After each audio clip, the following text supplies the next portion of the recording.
Inclinemos nuestros rostros para orar. Padre Celestial, te damos gracias por el privilegio que nos concedes de venir a este lugar para abrir tu palabra y escuchar tu voz. Vamos a estudiar un tema solemne en el día de hoy. Y por eso te pedimos, Señor, que abras nuestras mentes y que enternezcas nuestros corazones para recibir la semilla de la verdad. Y te damos gracias, Padre, por escuchar y responder nuestra oración, porque te lo pedimos en el precioso nombre de tu Hijo, Cristo Jesús. Amén. En el libro de Apocalipsis se encuentra en sus primeros capítulos la historia de las 7 iglesias. Ahora, las 7 iglesias, según la mayoría de los eruditos, representan 7 periodos consecutivos en la historia de la iglesia cristiana, desde los días de los apóstoles hasta el fin del tiempo. Es decir, que las 7 iglesias eran iglesias literales en Asia Menor, pero Dios las escogió para ilustrar características de la iglesia en 7 periodos consecutivos de toda la historia de la iglesia, desde los días apostólicos hasta el fin del tiempo. La mayoría de los eruditos bíblicos están de acuerdo con este panorama. Quisiera leer, al comenzar nuestro estudio de hoy, 2 citas. Una cita es de un autor muy bien conocido, ha escrito muchos libros sobre las profecías. Su nombre es Hal Lindsey. Y luego después quiero leer una cita también de una autora prolífica con el nombre de Elena G. de White. La primera cita que quiero leer se encuentra en el libro Vanished into Thin Air, la página 276. Es una cita que yo traduje de un libro en inglés. Dice Hal Lindsey lo siguiente: yo creo que estas 7 iglesias fueron escogidas y puestas en su orden por nuestro omnisciente Señor, porque tenían problemas y características que iban a profetizar 7 etapas de la historia por las cuales habría de pasar la iglesia universal. Quiero que noten especialmente la última parte de esta cita.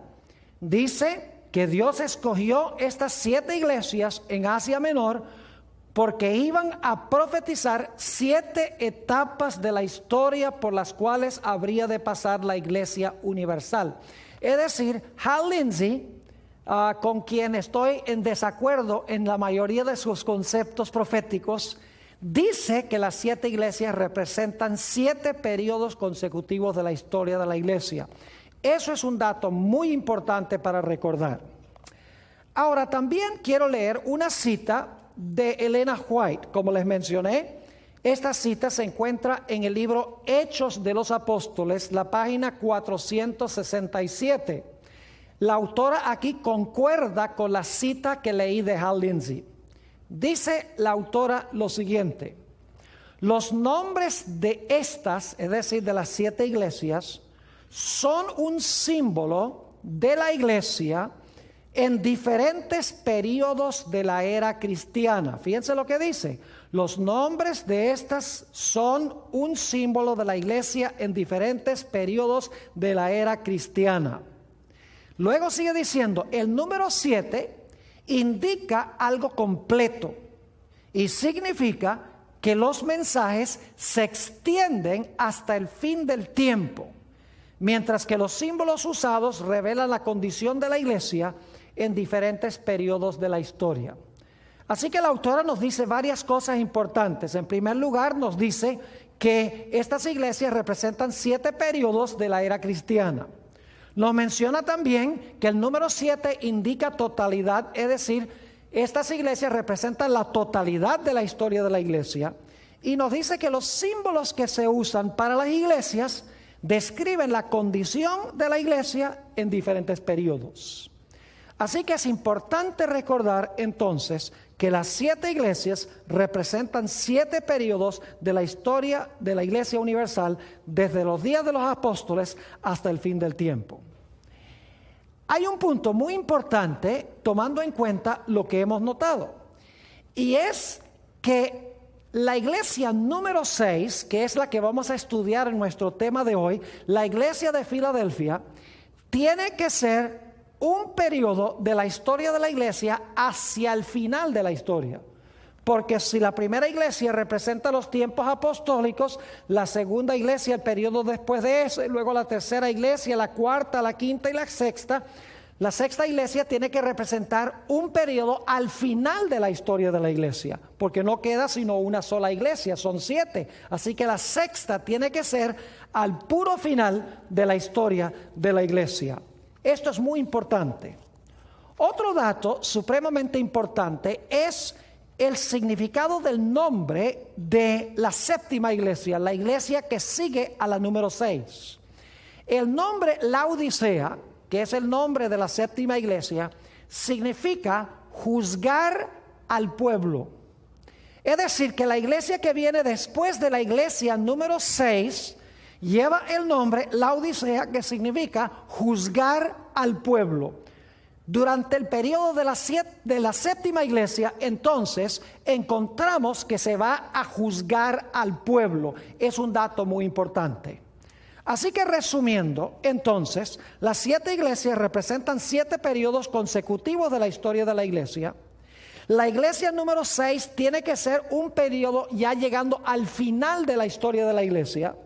La iglesia número 7, el significado del nombre Laodicea es juzgar al pueblo, lo cual significa que la iglesia número 6 viene inmediatamente antes de iniciarse el juicio.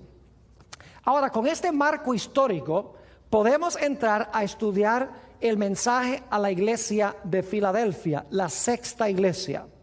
Si tienen sus Biblias, vayan conmigo al libro de Apocalipsis, el capítulo 3 y los versículos 7 y 8. Apocalipsis 3 y el versículo 7 y 8. Y recuerden, voy a recalcar otra vez este punto muy importante, y es que esta es la iglesia número 6, tiene que ser ya hacia el final de la historia de la iglesia. Y es la iglesia que viene inmediatamente antes de la iglesia en que se juzga al pueblo de Dios. Dice allí en Apocalipsis 3 y el versículo 7 lo siguiente: escribe al ángel de la iglesia en Filadelfia, esto dice el santo, el verdadero, el que tiene la llave de David. Ahora yo pregunto, ¿qué era David? Bueno, todos sabemos que David era un rey. Así que el que tiene esta llave de David tiene que estar en la línea de los reyes. Es decir, según dice este mensaje, tiene la llave de David. Y ahora note lo que sigue diciendo: el que abre y ninguno cierra, y cierra y ninguno abre. Ahora, ustedes saben que una llave se usa para abrir una puerta. Aquí dice que el personaje que se menciona en esta iglesia, que dicho sea de paso es Jesús, tiene la llave de David. Y con la llave abre y ninguno cierra, y con la llave cierra y ninguno abre. Ahora, la pregunta clave es: ¿qué es lo que abre y qué es lo que cierra? Sigamos leyendo. Dice: yo conozco tus obras. He aquí, he puesto delante de ti una puerta abierta, la cual nadie puede cerrar. Porque aunque tienes poca fuerza, has guardado mi palabra y no has negado mi nombre. Es decir, el propósito de la llave es para abrir una puerta y para cerrar otra puerta. Y uno se pregunta, ¿cuál puerta es la que cierra esta llave y cuál puerta es la que abre esta llave? En la iglesia de Filadelfia hay una puerta que se le coloca enfrente a esta iglesia y se le invita a esta iglesia a entrar por esa puerta que ha sido abierta por la llave. Ahora, para entender la llave de David necesitamos regresar al Antiguo Testamento, porque este pasaje de Apocalipsis 3, 7 y 8 viene de un pasaje que encontramos en el libro de Isaías. Vuelvan conmigo a Isaías, el capítulo 22 y los versículos 21 y 22. Isaías 22 y el versículo 21 y 22. Y acuérdense que en el libro de Apocalipsis se está hablando es del Señor Jesucristo. Esto dice el santo, el verdadero, el que tiene la llave de David, es Jesús mismo. Y esta es una profecía que viene del libro de Isaías. Aquí sí que en Isaías se refiere también a Jesús. Dice en el versículo 21 de Isaías 22, en aquel día llamaré a mi siervo Eliakim, hijo de Hilcías, y lo vestiré de tus vestiduras, y lo ceñiré de tu talabarte, y entregaré en sus manos tu potestad. Esa palabra es muy importante, tu potestad. Se podría traducir mejor con la palabra gobierno. A eso volveremos después. Sigue diciendo, y será para padre al morador de Jerusalén y a la casa de Judá. Y ahora escuchen bien. Y pondré la llave de la casa de David sobre su hombro. Y abrirá y nadie cerrará, y cerrará y nadie abrirá. Así que se dan cuenta que este pasaje de Apocalipsis 3 viene de Isaías 22, porque habla de David, quien era rey, habla de la llave y habla de abrir y de cerrar. Es decir, que según Isaías 22, 21 y 22, se le da a Jesús la llave de la casa de David y esa llave va a abrir algo que nadie puede cerrar. Ahora, la pregunta queda pendiente, ¿qué es lo que esa llave abre? ¿Cuál puerta es la que abre esa llave? Ahora, quiero que noten aquí en Isaías 22 que la llave, y esto no se menciona en Apocalipsis 3, la llave dice, está sobre su ¿qué? La llave está sobre su hombro. Ahora, eso es raro que una llave esté sobre el hombro. Generalmente cuando tenemos una llave nos la metemos en un bolsillo, ¿verdad que sí? Pero aquí dice que el de la casa de David, el que tiene la llave sobre el hombro. ¿Qué significa esto? Bueno, necesitamos ir a otro pasaje del libro de Isaías. Isaías, el capítulo 9, y quiero leer los versículos 6 y 7. Isaías, el capítulo 9, y los versículos 6 y 7. Aquí vamos a ver qué es lo que significa la llave sobre el hombro. Nuevamente Isaías 9 y el versículo 6 y 7. Y este es un pasaje muy bien conocido. Claramente es una profecía mesiánica. Especialmente el versículo 6 podemos tal vez recitarlo de memoria. Dice aquí en Isaías 9:6, porque un niño nos es nacido, hijo nos es dado, y el principado sobre su ¿qué? Sobre su hombro. Ahora, qué interesante, en Isaías 22, ¿qué es lo que tenía sobre el hombro? La llave tenía sobre el hombro. Pero aquí nos dice que tiene ¿qué cosa? El principado sobre su hombro. Ahora, el Antiguo Testamento fue escrito mayormente en el idioma hebreo. Lamentablemente, a veces cuando se traducen textos del Antiguo Testamento, no se le da la misma traducción a la misma palabra.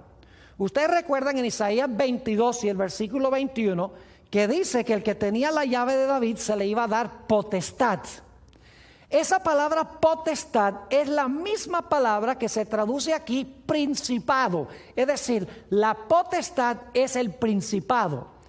En inglés es mejor la traducción. En inglés dice, the government will be upon his shoulder. Es decir, el gobierno, el principado, el reinado está sobre su hombro. Es decir, que la llave algo tiene que ver con abrir una puerta para que Jesús vaya a buscar su ¿qué? Su potestad, su principado, su gobierno o su reinado. Ahora noten lo que sigue diciendo otra vez el versículo 6. Porque un niño nos es nacido, hijo nos es dado, y el principado sobre su hombro. Y se llamará su nombre admirable, consejero, Dios fuerte, Padre eterno, príncipe de paz. Y ahora noten que con la llave que tiene sobre su hombro, o con el principado que tiene sobre su hombro, va a abrir la puerta y va a lograr un imperio que va a cubrir todo el planeta Tierra. Dice en el versículo 7, lo dilatado, es decir, la extensión de su imperio y la paz no tendrán, ¿qué cosa? Límite sobre el trono de David y sobre su reino, disponiéndolo y confirmándolo en juicio y en justicia desde ahora y para siempre. El celo de Jehová de los ejércitos hará esto. Es decir, que la llave que está sobre su hombro se usa para él buscar su principado, para lograr su reino. En otras palabras, un reino que tendrá una extensión universal. De alguna manera, la llave abre una puerta, Jesús entra por la puerta para que se le entregue su reino, que es un reino o un imperio universal y mundial. Ahora inmediatamente nos preguntamos, ¿cuál es la puerta que él va a abrir con la llave que tiene sobre su hombro para buscar el principado o el reinado que tiene sobre su hombro? Bueno, necesito mencionarles que en el santuario había 3 puertas. Había una puerta que llevaba del campamento de Israel al atrio. Había otra puerta que llevaba del atrio al lugar santo del santuario. Y había una tercera puerta que conducía del lugar santo del santuario al lugar santísimo. E inmediatamente uno se pregunta, ¿cuál de esas 3 puertas se abren con la llave que Jesús tiene sobre su hombro para buscar su imperio que va a cubrir todo el mundo, es decir, todo el universo? Bueno, no puede ser la primera puerta. Vamos a encontrar que la primera puerta lleva al atrio, y la obra que Jesús desempeñó en el atrio la hizo en la tierra. Por ejemplo, en el atrio se traía el cordero para examinarlo, para estar seguro de que era perfecto. Y también en el atrio, sobre el altar, se sacrificaba el cordero. Es decir, esa labor la cumplió Jesús cuando estuvo aquí en la tierra. El atrio representa la tierra. Cuando Jesús vino del cielo a la tierra, llegó a este mundo, vivió una vida perfecta como Cordero de Dios, murió también como el Cordero de Dios. Jesús cumplió la labor o la obra del atrio. Esa primera puerta, la que conduce del campamento al atrio, no es la puerta que se menciona aquí en Apocalipsis, el capítulo 3. Ahora, en el santuario había una segunda puerta. Y esa puerta llevaba del atrio al lugar santo del santuario. Quiero que notemos lo que dice Apocalipsis, el capítulo 4 y el versículo 1 al 3. El libro de Apocalipsis menciona 2 puertas abiertas. Y vamos a notar cuál es la puerta abierta que se menciona en relación con el mensaje a la iglesia de Filadelfia. Apocalipsis, el capítulo 4 y el versículo 1. Después de esto miré, y he aquí una puerta abierta, ¿a dónde? En el cielo. No puede ser la puerta que lleva del campamento al atrio, porque eso es en la tierra. Esta puerta está abierta, ¿dónde? En el cielo. Ahora, dice entonces, después de esto miré, y he aquí una puerta abierta en el cielo. Y la primera voz que oí, como de trompeta, hablando conmigo, dijo: sube acá y yo te mostraré las cosas que sucederán después de estas. Y ahora escuchen, y al instante yo estaba en el espíritu, y he aquí un ¿qué? He aquí un trono establecido en el cielo, y en el trono uno sentado. Y el aspecto del que estaba sentado era semejante a piedra de jaspe y de cornalina. Y había alrededor del trono un arco iris semejante en aspecto a la esmeralda. Así que Juan ve una puerta abierta. Entra por la puerta abierta en visión. Ve un trono y sobre el trono está uno ¿qué? Está uno sentado sobre ese trono. Ahora, hay varias cosas que quiero recalcar que son importantes en cuanto a estos versículos. En primer lugar, este evento se está realizando en el cielo. Esto no está pasando en la tierra, está sucediendo en el cielo. En segundo lugar, este trono que se menciona aquí en Apocalipsis 4 es un trono que está en el lugar santo del santuario, no el lugar santísimo. Y algunos dicen, ¿cómo sabe, pastor, que esta puerta abierta conduce al lugar santo y no al lugar santísimo? Bueno, Apocalipsis 4 y el versículo 5 nos da un dato muy interesante. Dice en Apocalipsis 4:5, y del trono, donde está este sentado, que resulta ser Dios el Padre, y del trono salían relámpagos, truenos y voces, y delante del trono ardían, ¿qué cosa? 7 lámparas de fuego, los cuales son los 7 espíritus de Dios. ¿Qué es lo que se encontraba delante del trono? 7 lámparas de fuego. Ahora yo pregunto, ¿en qué apartamento del santuario se encontraba la lámpara que tenía 7 brazos o 7 luces? No cabe duda que ese mueble se encontraba en el lugar santo del santuario. Es decir, ese trono está a donde se encontraba el candelabro.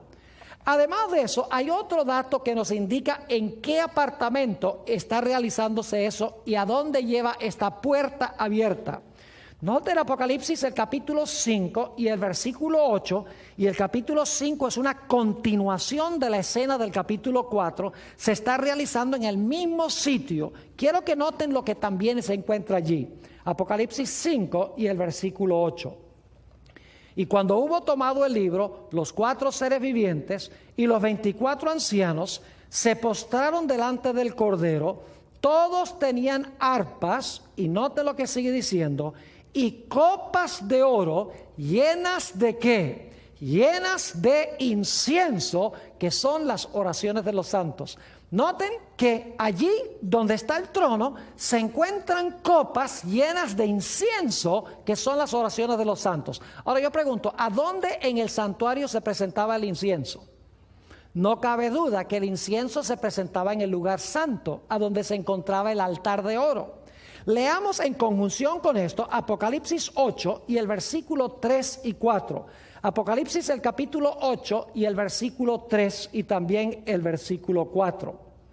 Dice, otro ángel vino entonces y se paró ante el altar con un incensario de oro, y se le dio mucho incienso para añadirlo a las oraciones de todos los santos sobre el altar de oro que estaba delante del trono. Fíjese que el altar de oro, de incienso, está delante del trono. Y luego dice, y de la mano del ángel subió a la presencia de Dios el humo del incienso con las oraciones de los santos. Es decir, en esta escena de Apocalipsis 4 y 5, donde se ve la puerta abierta y a Juan se le invita a entrar por la puerta abierta, esa puerta conduce al lugar santo por 2 razones. 1, se encuentra el candelero allí, y 2, se encuentra allí el altar de incienso. Es decir, esa puerta abierta conduce al lugar santo del santuario. Un dato muy importante es que sentado sobre ese trono está Dios el Padre. Y cuando leemos Apocalipsis 4, 1 al 3, nunca nos damos cuenta que Dios se haya movido de alguna parte para sentarse en ese trono. Sencillamente dice que hay un trono establecido en el cielo y el Padre está sentado allí. No se dice nada de que se haya movido de otra parte. Además de eso, hemos notado que también en Apocalipsis 4, alrededor de ese trono se encontraban 24 tronos. Luego en el capítulo 5 llega la hueste angélica con Jesús a presentarse delante del que está sentado en el trono. Es decir, quiero que tengamos clara esta perspectiva. Hay una puerta abierta, Juan entra por la puerta abierta, ve a Dios el Padre sentado sobre el trono, alrededor del trono hay 24 tronos, No está Jesús en ese momento allí, pero en el capítulo 5 llega la hueste angélica, trae a Jesús y Jesús se presenta delante de su Padre en el capítulo 5.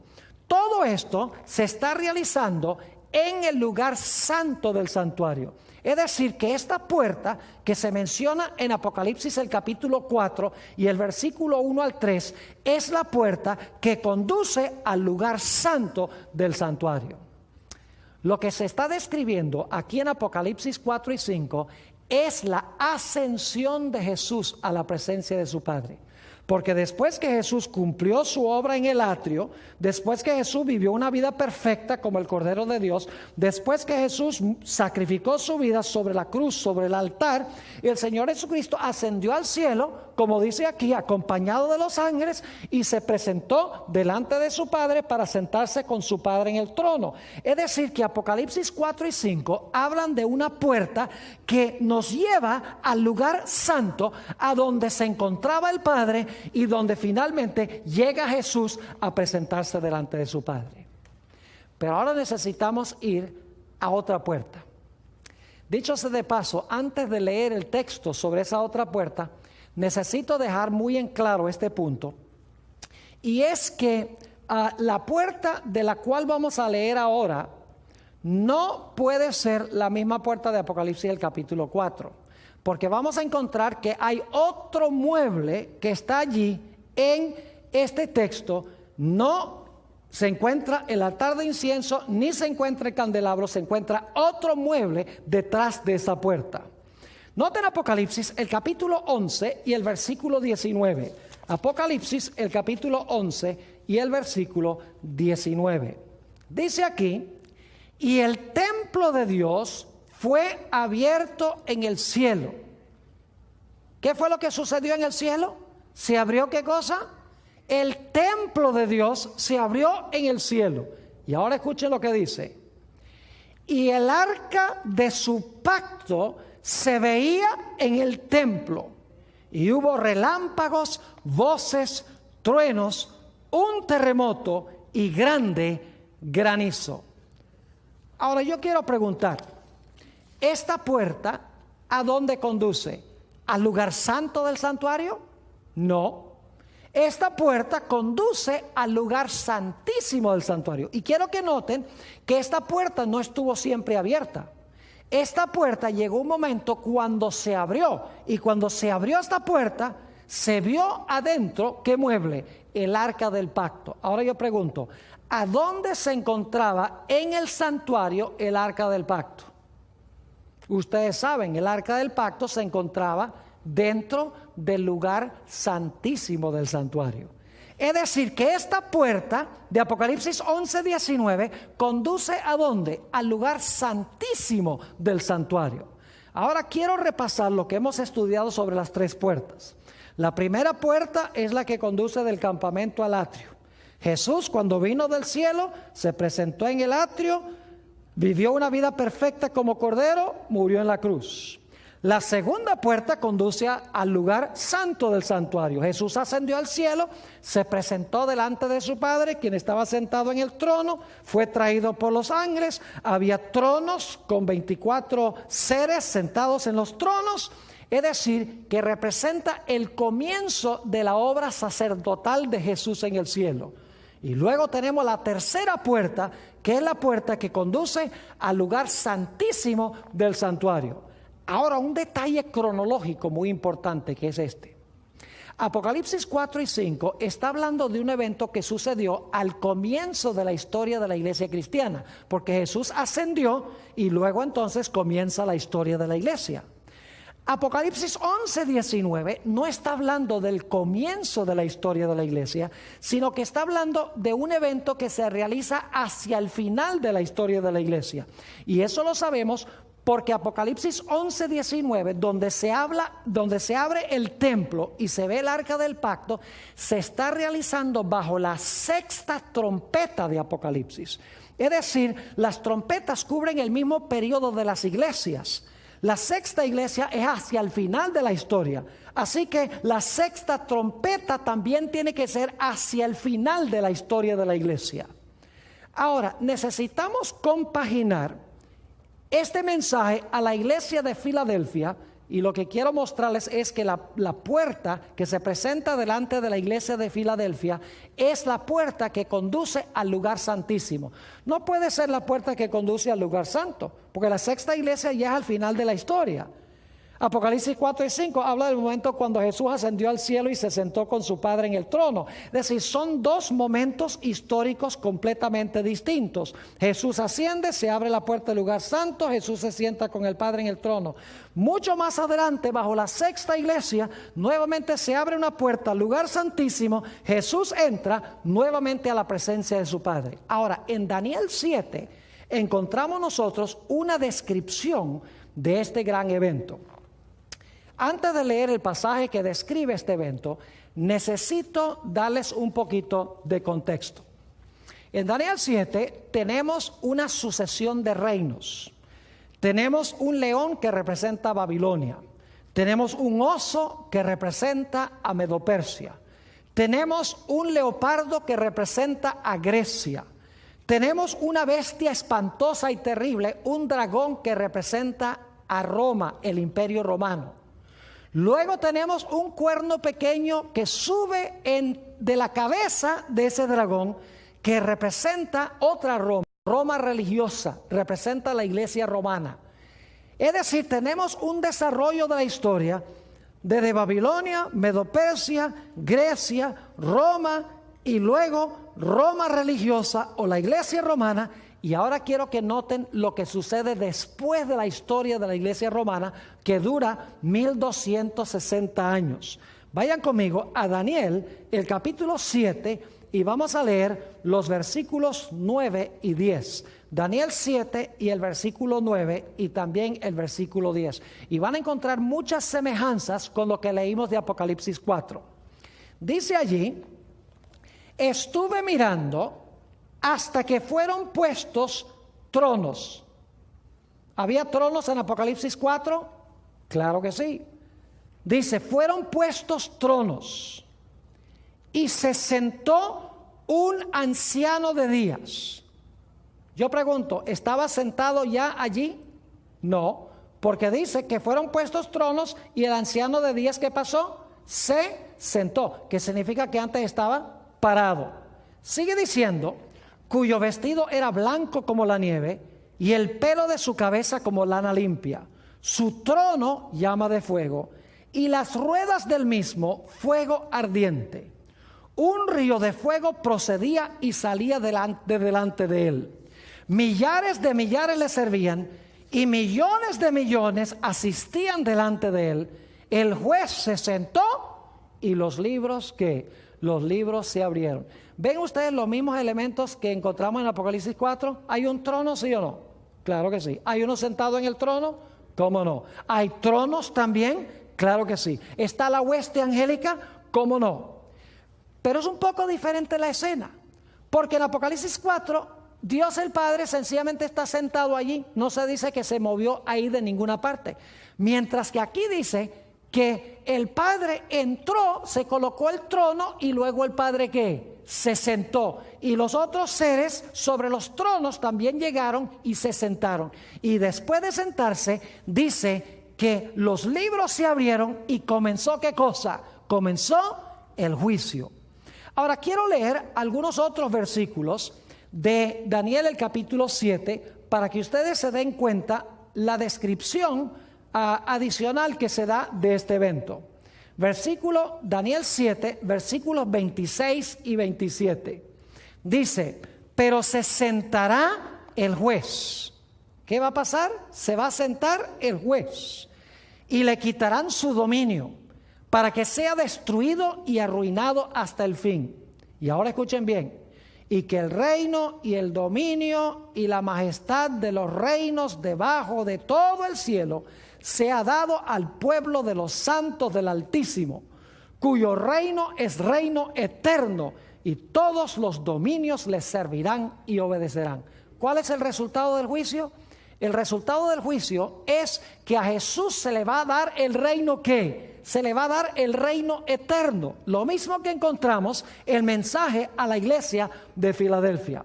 Ahora, quiero que noten Daniel 7 y el versículo 13 y 14. Ustedes notan que se colocan tronos, se coloca un trono, el Padre se sienta en el trono, los libros se abren. Y entonces, como en Apocalipsis 4, ahora se presenta Jesús delante del Padre. Daniel 7 y el versículo 13 y 14. Y miraba yo en la visión de la noche, y he aquí, con las nubes del cielo, venía uno como un hijo de hombre, que vino hasta ¿dónde?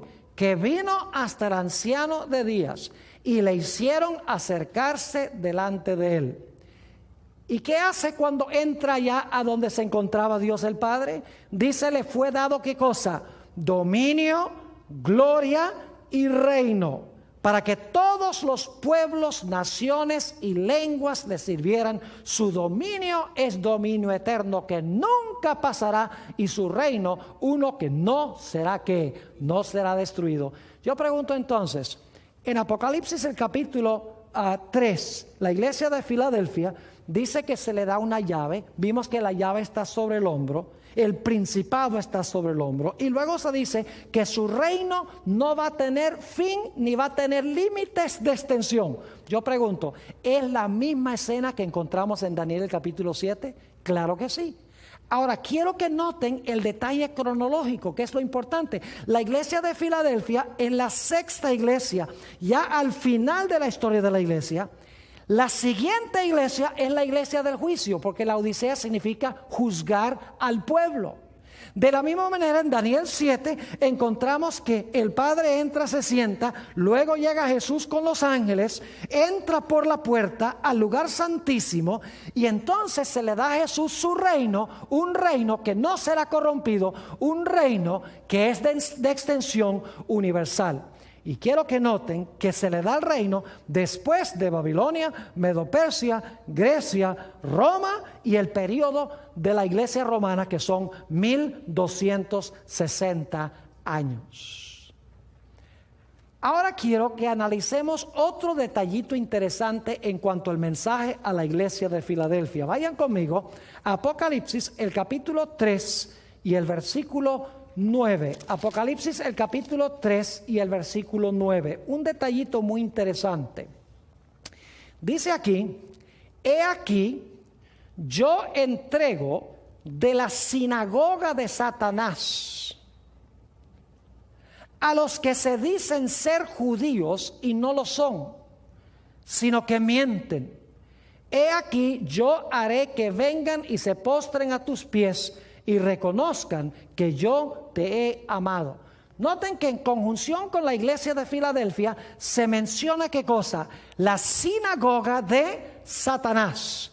Y dice que se dicen ser judíos, pero no lo son. Ahora, ¿qué quiere decir este lenguaje?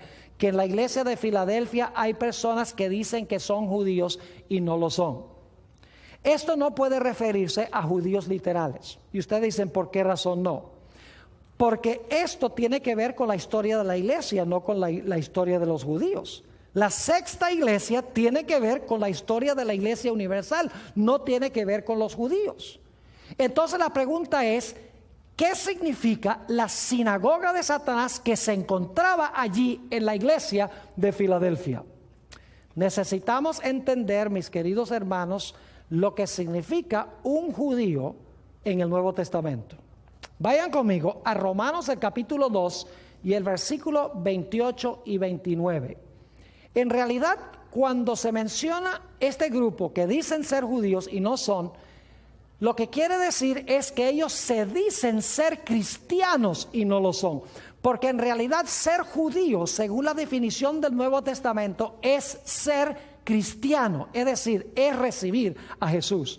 Noten Romanos 2 y el versículo 28 y 29. Dice, pues no es judío el que lo es exteriormente. Es decir, un judío puede ser exteriormente judío, pero según el apóstol Pablo no es judío. Dice, pues no es judío el que lo es exteriormente, ni es la circuncisión la que se hace exteriormente en la carne. La verdadera circuncisión no es la literal de un judío, sino que es un judío el que lo es en lo interior. Y la circuncisión es la del ¿qué? La del corazón, en espíritu, no en letra, la alabanza del cual no viene de los hombres, sino de Dios. Yo pregunto, ¿qué es un judío realmente? ¿Un judío es uno lo que es exteriormente judío? No. Un judío es el que ha tenido una transformación de su ¿qué? De su corazón, que ha recibido a Jesús como su Salvador y su Señor. Noten Romanos 9 y el versículo 6 al 8. Romanos 9 y el versículo 6 hasta el versículo 8. Dice el apóstol Pablo: no que la palabra de Dios haya fallado, porque no todos los que descienden de Israel son israelitas. Es decir, no todo israelita es israelita, dice el apóstol Pablo. Entonces, ¿quién es el israelita? Sigue diciendo: no por ser descendientes de Abraham son todos hijos, sino en Isaac se será llamada descendencia. Esto es, no los que son hijos según la carne son los hijos de Dios, es decir, no los judíos literales son los hijos de Dios, sino que los que son hijos según la promesa son contados como descendientes. Es decir, ser judío no significa tener la sangre de Abraham en las venas, no significa estar circuncidado, no significa vivir en la tierra de Israel. Ser judío significa tener un corazón transformado por Jesús, significa haber recibido de verdad a Jesús como Salvador y como Señor. Fíjense en San Juan el capítulo 8 y el versículo 37, y luego voy a saltar al versículo 44. Aquí Jesús estaba hablando con los judíos que profesaban ser simiente de Abraham. Y yo quiero que noten lo que Jesús les dijo. Estos que rechazaban a Jesús, Jesús les dice: ustedes no son hijos de Abraham, ustedes no son judíos. Ustedes se dicen ser judíos, pero no son, porque me han rechazado a mí. Noten San Juan 8 y el versículo 37. Dice Jesús: sé que sois descendientes de Abraham. Es decir, yo sé que ustedes son descendientes de Abraham, pero procuráis matarme, porque mi palabra no haya cabida en vosotros. Versículo 44. Vosotros sois de vuestro padre, ¿qué cosa? El diablo, y los deseos de vuestro padre queréis hacer. Él ha sido homicida desde el principio y no ha permanecido en la verdad, porque no hay verdad en él. Cuando habla mentira, de lo suyo habla, porque es mentiroso y padre de mentira. Fíjense que Jesús le dice a los judíos: yo sé que ustedes descienden de Abraham, pero ustedes no son descendientes de Abraham, ustedes no son judíos, porque ustedes me quieren matar a mí. Abraham me amó, quería ver mi día, estaba contento cuando sabía que yo iba a venir, pero ustedes dicen ser hijos de Abraham y quieren matarme, así que ustedes no son hijos de Abraham, nada. Aunque son judíos literales, en realidad no son judíos en verdad, porque no han recibido a Jesús como Salvador y Señor. Un último texto, Gálatas 3 y el versículo 28 y el versículo 29, sobre la identidad de lo que es un judío. Dice en Gálatas 3, 28 y 29: ya no hay judío ni griego, no hay esclavo ni libre, no hay varón ni mujer, porque todos vosotros sois uno en Cristo Jesús. Ahora viene el versículo clave: y si vosotros sois de Cristo, ciertamente simiente de Abraham sois y herederos según la promesa. ¿Qué es lo que significa ser hijo de Abraham? Significa, ¿qué cosa? Haberse unido con Jesús. Si vosotros sois de Cristo, simiente de Abraham sois. Ahora volvamos al aspecto de la sinagoga de Satanás en la iglesia de Filadelfia. Recuerden que esto no tiene nada que ver con judíos literales, porque esta es la sexta iglesia. Ya los judíos han sido rechazados como nación mucho tiempo antes. Lo que quiere decir esto es que en la iglesia de Filadelfia iba a haber personas que se decían ser cristianas y no lo eran. Es decir, que eran cristianos profesos, pero en realidad eran cristianos falsos.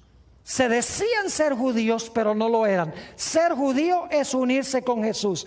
Dicen que están unidos con Jesús, pero en realidad no lo estaban.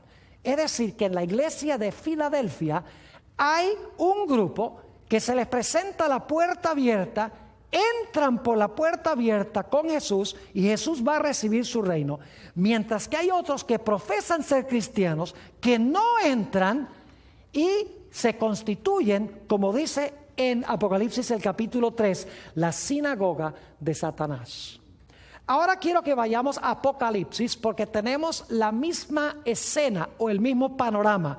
Apocalipsis el capítulo 13 y el versículo 2. Y quiero que noten que tenemos los mismos poderes que se mencionan en Daniel el capítulo 7.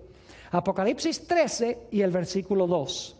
Dice, y la bestia que vi, escuchen bien, era semejante a un leopardo, y sus pies como de oso, y su boca como boca de león, y el dragón le dio su poder y su trono y grande potestad. ¿Se dan cuenta que tenemos las mismas bestias de Daniel 7? Tenemos un león, tenemos un oso, tenemos un leopardo y tenemos un dragón. Y luego, por la escasez de tiempo, solo voy a mencionar esto. Luego dice que el dragón le da a la bestia su trono, su poder y su potestad, y entonces la bestia gobierna el mismo periodo de tiempo que el cuerno pequeño. Es decir, que Apocalipsis 13 presenta el mismo panorama de Daniel 7. En Daniel 7 tenemos un león, oso, leopardo, dragón. Luego sale un cuerno pequeño que gobierna 1260 años. Luego entonces viene la escena del juicio. El juez se sienta, Jesús viene con los ángeles y empieza el juicio. Aquí tenemos las mismas bestias, el león, el oso, el leopardo, el dragón, y luego la bestia gobierna 42 meses, es decir, el mismo periodo de 1260 años. Y luego quiero que noten que después que gobiernan el león, el oso, el leopardo, el dragón y la bestia, durante el mismo periodo que el cuerno pequeño, quiero que noten lo que sucede inmediatamente después. En Daniel 7 dice que inmediatamente después viene el juicio. Ahora quiero que noten que en Apocalipsis 14, inmediatamente después de estos poderes, también viene el juicio. Apocalipsis 14 y el versículo 6 y 7. Apocalipsis 14 y el versículo 6 y 7. Dice, vi volar por en medio del cielo a otro ángel, que tenía el evangelio eterno para predicarlo a los moradores de la tierra, a toda nación, tribu, lengua y pueblo, diciendo a gran voz, escuchen bien, temed a Dios y dadle gloria, porque ¿qué cosa? Porque la hora de su juicio ha llegado, y adorad a aquel que hizo el cielo, la tierra, el mar y las fuentes de las aguas.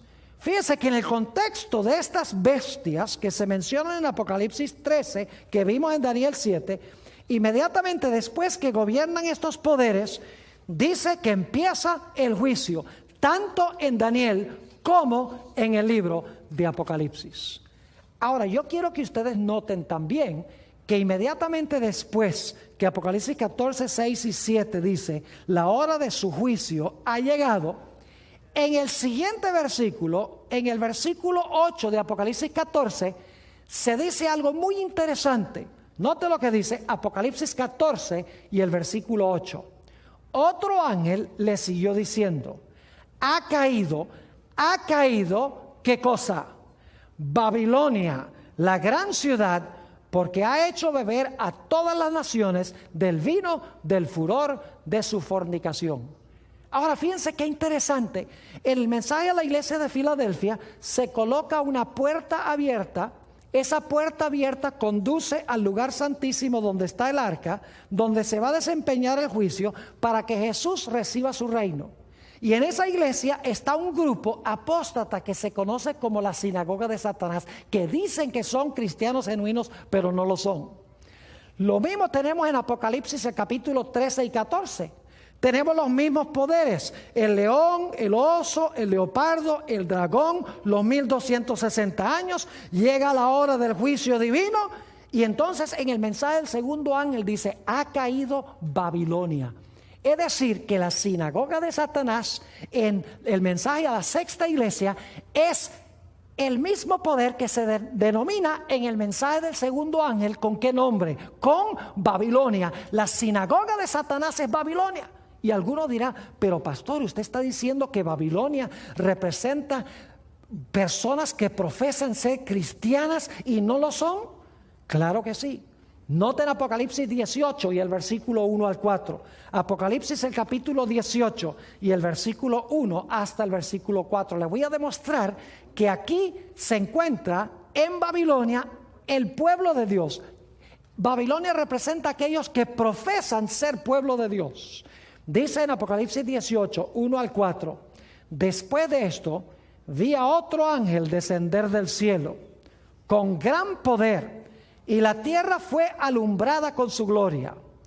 Y clamó con voz potente diciendo: ha caído la gran Babilonia, y se ha hecho habitación de demonios y guarida de todo espíritu inmundo. ¿Suena eso como la sinagoga de Satanás?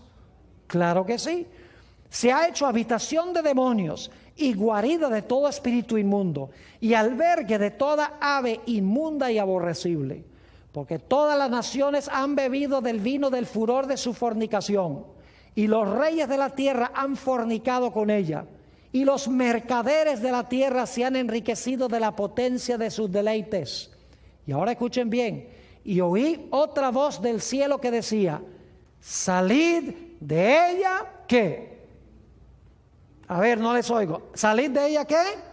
Pueblo mío. Yo pregunto entonces, ¿Babilonia tiene pueblo de Dios, sí o no? Si en Babilonia no hay pueblo de Dios, ¿por qué razón en este mensaje Dios dice: salid de Babilonia, pueblo mío? Tiene que ser que Babilonia representa el cristianismo apóstata, y que Dios tiene verdaderos creyentes en Babilonia que son sinceros de corazón, que en verdad han recibido a Jesús, pero no conocen mejor y están en Babilonia.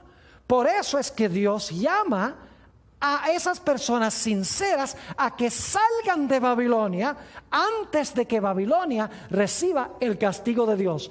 Así que dice: oí otra voz del cielo que decía: salid de ella, pueblo mío, para que no seáis partícipes de sus pecados, ni recibáis parte de sus ¿qué? Parte de sus plagas. Ojalá hayan entendido lo que hemos estudiado en esta primera sección de este tema. Muy importante, vamos a repasar lo que hemos estudiado. Hemos encontrado que hay 3 puertas. Una puerta que conduce al atrio, otra que conduce al lugar santo y otra puerta que conduce al lugar santísimo. Nos hemos dado cuenta que cuando Jesús vino del cielo a la tierra, entró al atrio, porque se presentó como el Cordero perfecto y murió sobre el altar, es decir, sobre la cruz. Después que Jesús murió, ascendió al cielo, entró por esa primera puerta de Apocalipsis 4, entró al lugar santo, a donde se encuentra el candelabro y a donde se encuentra el altar de incienso. Y ahí estuvo Jesús durante mucho tiempo, más de 1800 años estuvo Jesús en el lugar santo. Pero bajo la iglesia de Filadelfia, que se describe también en Daniel el capítulo 7 y Apocalipsis el capítulo 14, después que pasaron Babilonia, Medo-Persia, Grecia, Roma, la iglesia romana, comenzó el juicio. Se abrió esa puerta de Apocalipsis 11:19, que es la misma puerta que se le presenta a la iglesia de Filadelfia, y entonces el Padre entró por esa puerta al lugar santísimo donde está el arca del pacto y se sentó. Y luego entonces dice que el Señor Jesucristo fue traído por los ángeles a donde se encontraba el Padre para participar en la obra del juicio. Y entonces allí Jesús recibió el reino, un reino que nunca se corromperá, un reino que tendrá extensión universal. Es decir, que todas estas profecías compaginan el mensaje a la iglesia de Filadelfia, la profecía de Daniel 7 y la profecía de Apocalipsis 13 y 14. Todos compaginan. Y hemos visto que en el contexto de la iglesia de Filadelfia hay algunos cristianos que profesan ser hijos de Jesús y en verdad no lo son. Y en el contexto de los mensajes de los 3 ángeles hay también algunos que se denominan ser hijos de Jesús, pero la Biblia los llama Babilonia. Y hemos visto que Dios tiene hijos sinceros allí en Babilonia. Y Él en los últimos días va a llamar a esas personas a salir de Babilonia para integrarse plenamente al pueblo de Dios. Hemos estudiado ahora el contexto histórico del mensaje a la iglesia de Filadelfia, de Daniel el capítulo 7 y de Apocalipsis el capítulo 13 y 14. Quise comenzar con la Biblia porque la Biblia es nuestra norma de fe y de conducta. Pero quiero compartir con ustedes que en nuestro segundo segmento, que sigue inmediatamente, vamos a analizar este tema desde la perspectiva de una autora extraordinaria que compagina perfectamente con lo que hemos estudiado de la Sagrada Escritura. Voy a dedicar la segunda hora para hablar de varias cosas que escribió una autora hace más de 100 años. Su nombre es Elena G. de White. Y ustedes se van a dar cuenta en las citas que les voy a leer cómo ella compagina perfectamente con lo que dice la Biblia, solo que ella amplía y describe con lujo de detalles lo que hemos estudiado durante nuestro primer periodo de hoy.